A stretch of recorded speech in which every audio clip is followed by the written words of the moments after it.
অনেক বড় সমস্যার হাত থেকে বাঁচলাম। আপনারা কমবেশি সবাই জানেন আমাদের বাম না থাকায় আমাদের কবুতর বিভিন্ন ছাদে চলে যাইত। কখনো ১০ তলায়, কখনো ৫ তলায়, কখনো ৩ তলায়। এইজন্যে আমরা ফাইনালি বামটা নিয়ে ফেললাম। সো বামটা নিয়েছি আমি এবং আমার ছোট ভাই। আর মূলত আমাদের এই বামটা ছিল গত বছরের। তো আমরা এই বামটা রিপেয়ার করলাম।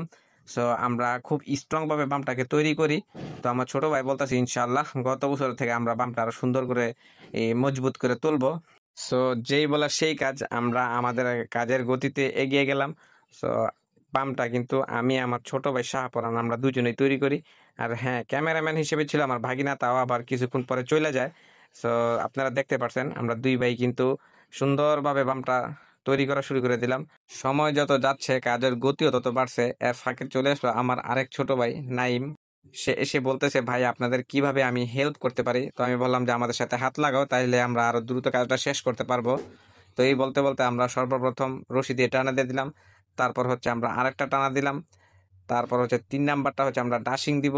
তারপর হচ্ছে ৪ নাম্বার হচ্ছে আমরা ডাশিং এর ভিতরে করস দিব। সো মোটামুটি এখানে কিন্তু ভালোই সময় লাগবে আরো। সো যেই বলে সেই কাজ, আমাদের গতিও কিন্তু ইনশাআল্লাহ কমছে না। যত সময় যাচ্ছে তত আমাদের গতি বেড়ে যাচ্ছে। আর অবশ্যই, অবশ্যই সবাই বলবেন বামটা কেমন হইছে? এটা কিন্তু গত বছরের বাম। আমরা এটা রিপেয়ার করে আবার ইনশাআল্লাহ উঠাই দিব। সো এইজন্য আমি বলতেছি গত বছরের থেকে এই বছরের বামটা আরো সুন্দর হইছে এবং স্ট্রং হইছে। সো আপনারা ফাইনাল লুক দেখবেন ইনশাআল্লাহ। সো আপনারা দেখতে পারছেন আমাদের বামের বর্তমানে কি পজিশনে আছে। আর সবাই বলতেছে যে ভাই গত বছর থেকে এবছর বামটা আরো সুন্দর হইছে। বলে না পুরনো জিনিস সবসময় সুন্দর। সো এই হচ্ছে। সো সবাই ভালো থাকবেন, সুস্থ থাকবেন। আল্লাহ হাফেজ এবং আমাদের জন্য দোয়া করবেন।